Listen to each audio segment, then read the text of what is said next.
এই সময় আমার বেডরুমে কি করিস? ম্যাডাম, আমি এখনো কিছু করিনি, তবে এখন আমি করব। মানে তুই কি বলতে চাস? শোনেন, আপনার সাথে একান্তে 1 ঘন্টা সময় কাটাতে চাই, বিনিময়ে আপনাকে 1 লক্ষ টাকা দিব। তোর সাহস হলো কি করে আমার সামনে দাঁড়িয়ে, আমার বেডরুমে দাঁড়িয়ে আমাকে বলিস তুই আমার সাথে 1 ঘন্টা একান্ত সময় কাটাবি? তুই কি ভুলে গেছিস আমি তোর মালকিন হই?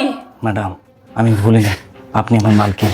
আর ম্যাডাম, সাহসের কথা জিজ্ঞেস করলেন না, সাহস কি শুধু আপনাদেরই থাকে? আমার কি সাহস হতে পারে না? ও, বুঝতে পেরেছি, টাকা কম হয়ে গেছে তাই না? এই নিন টাকা, আরও আছে আমার কাছে টাকা, সমস্যা নাই, টাকার বস্তা আছে ম্যাডাম, এই নিন টাকা। তারপরও আমি আপনার সাথে একান্ত সময় কাটাতে চাই। ছোট লোকের বাচ্চা, এই তোর সাহস হলো কি করে? সাহস হলো কি করে তুই আমার সাথে একান্ত সময় কাটাবি না?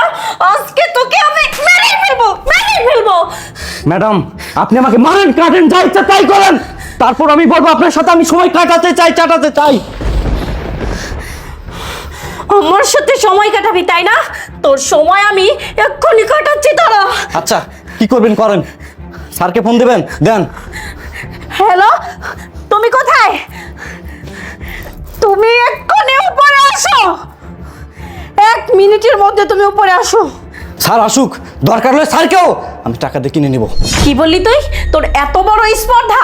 এই তুই কত টাকার মালিক হয়েছিস যে আমাকে তুই টাকা দিয়ে বলিস আমার সাথে একান্ত সময় কাটাবি? আমাকে তো বললি আমার হাজবেন্ডকে তুই টাকা দিয়ে কিনে নিবি। এই কত টাকা আছে তোর? আর তুই এত টাকা কোথায় পেলি? নিশ্চয়ই কোথাও ডাকাতি করেছিস, না হলে চুরি করেছিস। তোদের মতো ছোট লোকরা চুরি ডাকাতি ছাড়া এত টাকা ইনকাম করার মতো ওয়ে আমি দেখি না। বাস ম্যাডাম, বাস, অনেক বলেছেন, এবার থামেন। আমি চোরও না, আমি ডাকাতও না, আমি আমার জায়গা জমি সব বিক্রি করেছি, করে টাকা এনেছি। দরকার হলে আমি আমার কিডনি বেচবো, তারপরে বলবো ম্যাডাম আপনাকে আর স্যারকে আমি কিনে ছাড়বো, আজকে কিনে ছাড়বো। তুমি এসেছো, এই দেখো কত টাকা ও আমাকে দিয়েছে। এত টাকা দিয়ে আমাকে বলছে আমার সাথে নাকি ও 1 ঘন্টা সময় একান্ত ভাবে কাটাবে।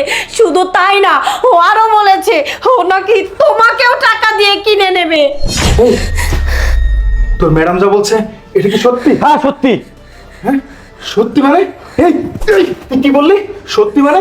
এই তুই এসব কেন করছিস? হ্যাঁ, তুই ছোটবেলা থেকে আমাদের বাড়িতে মানুষ হয়েছিস, আর তুই ম্যাডামের এই কথা বলার আগে তোর মুখ কেন একবার কাঁপলো না? এই কেন বলছিস বল। হ্যাঁ, ওকে এখনই এই মুহূর্তে পুলিশে দেবো। ওকে পুলিশে দিলে তাহলে ওর শিক্ষা হবে। এই চুপ, চোরের মায়ে বড় গলা তাই না? এই আপনি কি ভেবেছেন? হ্যাঁ, নিজেকে কি মনে করেন? হায় রে, তুই এসব আমাকে ঝাড়ে দিয়ে কথা বলছিস? তুই আমার সাথে বেয়াদবি করছিস? বেয়াদবি করবো না? আপনি একবার আপনার বিবেক, আপনার মনুষ্যত্বকে প্রশ্ন করেন, আপনি কি করেছেন আমার স্ত্রীর সাথে? আরে আপনার বিবেক মনুষ্যত্ব বোধ সেদিন কোথায় ছিল, যেদিন আপনি আমার স্ত্রীকে একভাবে তাকে ধর্ষণ করেছিলেন? ম্যাডাম, আপনি হয়তো ভাবছেন আমি কথাগুলো মিথ্যা বলছি। আপনার স্বামীকে, এই ছাড়েন, আপনার স্বামীকে একবার জিজ্ঞেস করে দেখুন উনি আমার স্ত্রীর সাথে কি করেছে।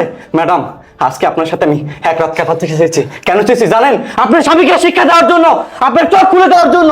ম্যাডাম জানেন আমার স্ত্রীকে আমি কত ভালোবাসতাম, আমি আমার স্ত্রীকে অনেক ভালোবাসতাম, আমার স্ত্রী আমাকে অনেক ভালোবাসতো। ম্যাডাম আপনার মনে আছে আমি কয়েকদিন অসুস্থতার জন্য আপনাদের বাসায় কাজ করতে আসতে পারিনি?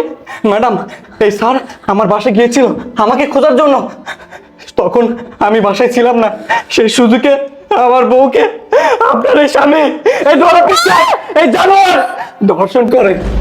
ম্যাডাম, আজ কয়েকটা দিন আমার বউ ঢাকা মেডিকেল কলেজের হাসপাতালে 1 স্ট্রোক ক্রাইসিস সেন্টারে চিকিৎসাধীন অবস্থায় ঢুকে মারা যায়।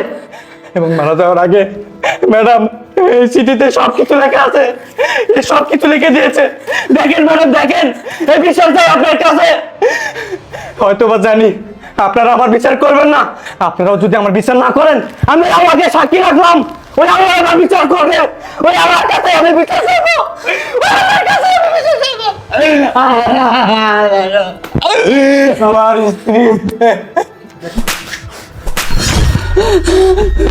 ছোট লোক, নরপশু, জানোয়ার, শয়তান, বদ, কুত্তা, বদমাইশ। আমার ঘৃণা হচ্ছে যে তুই আমার স্বামী, তোর সাথে আমি এতগুলো বছর একই ছাদের নিচে আছি।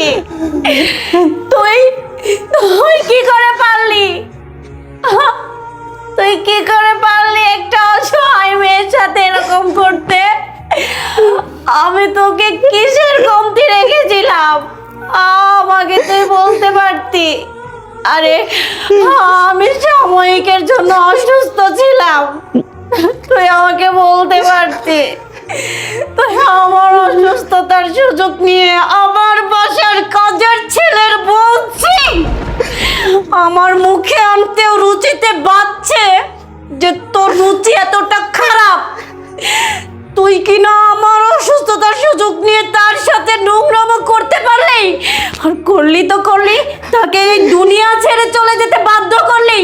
তোর কি মনুষ্যত্ববোধ বলে কিছু নেই? তুই কি ভুলে গেছিস কয়েকদিন পর আমার সন্তান এই দুনিয়াতে আসবে, সে এসে কার পরিচয় দেবে? তুই ওর বাবা না? আমি বেঁচে থাকতে তোর পরিচয় আমার সন্তানকে আমি অন্তত বড় করব না। তোর মতো নরপশু আর যাইতাই হোক কোনো স্ত্রীর স্বামী হতে পারে না, কোনো সন্তানের বাবা হতে পারে না। তোকে আমি পুলিশে দেব, তোর উপযুক্ত শাস্তি আমি তোকে দিব। ভাই স্যার, ভাই তুমি ওঠো, আমি এত কিছু জানতাম না ভাই, তুমি আমাকে মাফ করে দিও।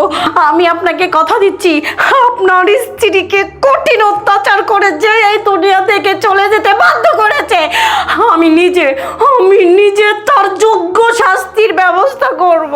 ভাই আপনি আমাকে মাফ করে দিন। আপনি আমার সাথে যে কাজটা করতে চেয়েছেন, এই কাজটা করলে আপনার স্ত্রী তো ফিরে আসবে না, বলুন।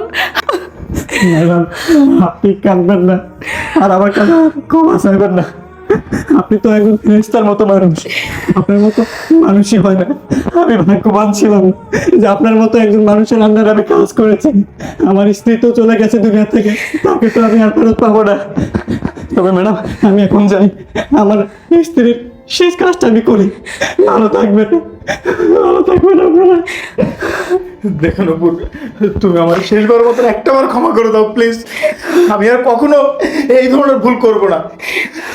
লজ্জা করে না ক্ষমা চাইতে?